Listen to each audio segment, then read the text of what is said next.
Substack versus GetResponse, only what you really need to understand. Alright, so first of all, let me just tell you very quick how this is completely different from all of the other reviews.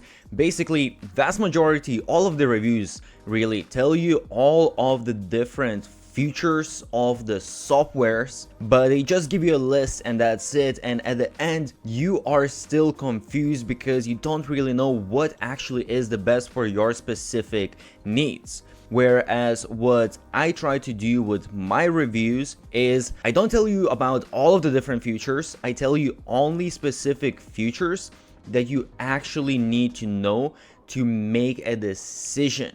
And I tell you what tool is best for your specific case because it's always dependent. So I don't waste your time. I tell you only what you really need to know. I put in a lot of work and effort, me and my team, trying to figure this stuff out. And also I have discounts and bonuses for all of the different tools that I talk about, so check all of the links. By the way, I created a blueprint for the best business model out there, so check the description. Okay, so we will start out with some marketing features because when it comes to newsletters, marketing is one of the main priorities. So first of all, we have referral program. So this is within your newsletter, you can have a section that you give out something in exchange for a referral. Let's say like if people refer 3 people, you're going to give them something. If they refer 10 people, you're going to give them something. If they refer 100 people, you're going to give them something, whether it's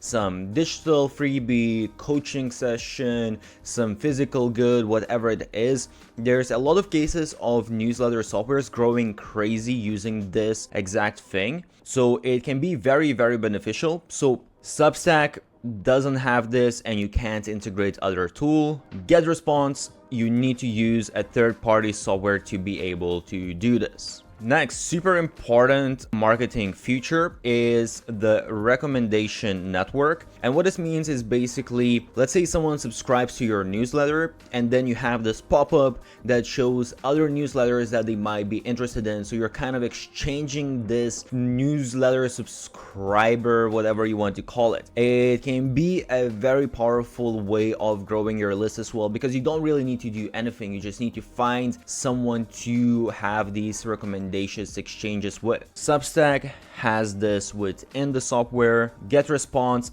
doesn't have this and can't integrate it. So I will have a link for this whole doc and I will keep on updating it and adding some additional information, and I have discounts for all of these tools and bonuses, so check out the description. By the way, I have made a video comparing all of the best newsletter software, so I will link that below. Next, let's talk monetization, and first of all, sponsored posts. So these are called different on different platforms, but basically what this means is that within your newsletter, you can ask people to subscribe to other newsletters and you actually get paid for that, usually somewhere between from as little as $1 to as much as maybe $5 if people just subscribe to a different newsletter. Substack doesn't have this. GetResponse doesn't have this. By the way, I have created a document of 50 best growth hacks used by the biggest marketers out there. Check the link below. Next, we have ad network. This is again part of monetization strategy, and ad network basically just means that the software allows you to find ads automatically being placed on your newsletters, so they save you a lot of time. Do keep in mind that you will need to pay usually 20% fee for that, and even if they don't have ad network, you can go out and find ads yourself, or there are specific tools that allow you to do it, and you'll just pay fees for those tools. I will leave all of the links for all of the additional tools that I mentioned, by the way, as well. Substack doesn't have an ad network, but you can use other tools. GetResponse doesn't have ad network, but you can use other tools. The next point for monetization as well is digital products, and this is honestly, you can make a lot of money through sponsored posts and ad network. However, if you really want to level up to the next level and make a lot of money from your newsletter, then digital products is the way to go. This is where you can really make a lot of money. And I have, by the way, a whole channel dedicated on just building a digital product business. So I will leave all of the links. Check that out. Substack doesn't have any functionality to sell digital products. GetResponse has a functionality to sell digital products, and actually they have very advanced tools because you're able to build out different funnels and whatnot. It's almost a mix between email marketing and a funnel software. Now, the next thing is, again, monetization, and we're talking subscriptions. So technically this is a digital product as well, but I put it separately because this is just one digital product that some softwares allow you, whereas with digital products, there's so many different products that you can be selling. Substack allows you to have paid subscriptions. GetResponse allows you to have paid subscriptions. Now, the next step is design. And when it comes to design, this is basically how exactly you can design your actual newsletter, and also when it comes to your opt-in pages, forms, landing pages, all of those kind of things. Substack is honestly only 4 out of 10. They really are just very plain and boring, and they have very few tools, so I really don't like the design of Substack newsletters at all. GetResponse is a 9 out of 10, and I would say 9 out of 10 because of the newsletters, but actually when you look at their landing pages and their pop-ups, opt-ins, all of that, they have very high functionality. You can create some really amazing designs, and it's way better than all of the other email marketing tools. So I would give 10 out of 10 for that, but when it comes just to the newsletter itself, I will say it's a 9 out of 10. Now, next thing we got is integrations, and why this is important is basically because if you're using other tools, so for example, let's say you are running a store on Shopify, or you're running your website on WordPress, or you just want to use specific tools for your conversions, for running ads, let's say, whatever it really is, you will need to have integrations, especially if you want to build a really big business. Substack doesn't have any integrations, honestly. It's 0 out of 10. If you'll need any integration, then you're in a bad luck. GetResponse has a ton of different integrations, so it is a 9 out of 10. Now, the next really important thing is automations, and this is important for basically your conversions. So if you are running a business, you are doing certain offers that you are promoting, whether it's digital products, affiliate, whatever it is, you want to set up certain automations that will just help you to make money on autopilot. I can't emphasize how important that is and how much easier it's going to make your life. Substack doesn't have any automation, so it's completely 0 out of 10. GetResponse has a lot of automation, so it is a 9 out of 10. Next, we have user experience, and one of the things is the ease of use, how easy, just how simple it is to use the software. Substack, well,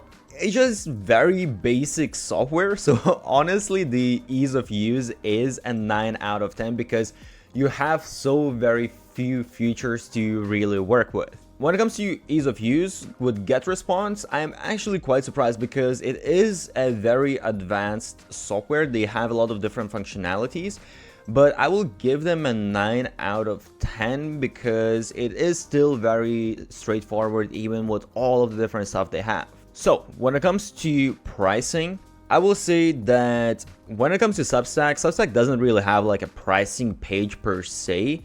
They only have this page here where they show you that what they charge is just 10% for each transaction. So it's free to start out with. You can run your newsletter for free. However, you will pay 10%. So that can add up quite a lot. If you're making $1,000, which is, not that much, you're going to be paying $100. So when you compare it to all of the other newsletter softwares, it really is the most expensive actually. GetResponse is kind of comparable to a lot of other softwares. It's like a mid-ish range. However, with the functionality that it provides, because you also get a lot of sales funnel stuff and page builders, really advanced tools, I will give it a 9 out of 10. I think it's some of the best value you can get for your money. Alright, so now let's talk overall what is the best use case, why you should use certain software based on your specific needs. This is probably the most important part. When it comes to Substack is interesting because it's free to start, but then you pay 10% fee. So when you actually start making money, it's really expensive. When it comes to features, it's so simplistic. And it's really lacking most of the things, most of the monetization options, no automations, customization, basically nothing. The only reason I think why people use Substack is because they see that as, okay, this is free to start out with. There are a couple of growth options with it, and it's just a popular tool. I think that's the only reason. Other than that, I honestly just in general don't recommend it. When it comes to GetResponse, I put it to all of the newsletters because technically it's email marketing software, but you can use it for newsletters. And specifically, well, you don't have sponsored posts, which is one downside of the way you can make money. However, there are other ways such as selling digital products and running ads and all of that. And especially if you are selling some sort of offer, then it can be a really great tool. And this is why I wanted to include it to a newsletter software, because it's basically sort of like a hybrid of a sales funnel builder, and it has some very advanced e-commerce features. So you sort of get best of the both worlds. Instead of having a newsletter software and then building out a separate website to build out a sales funnel, which you can do as well. There's nothing wrong with that because you might get even more advanced. But this is sort of an all-in-one almost a solution where, okay, you get vast majority of the stuff for email marketing, but you also can get very advanced with selling your offer. So that's a great option basically if you have specific offer that you want to sell and you want to get very advanced with how you're going to be selling it.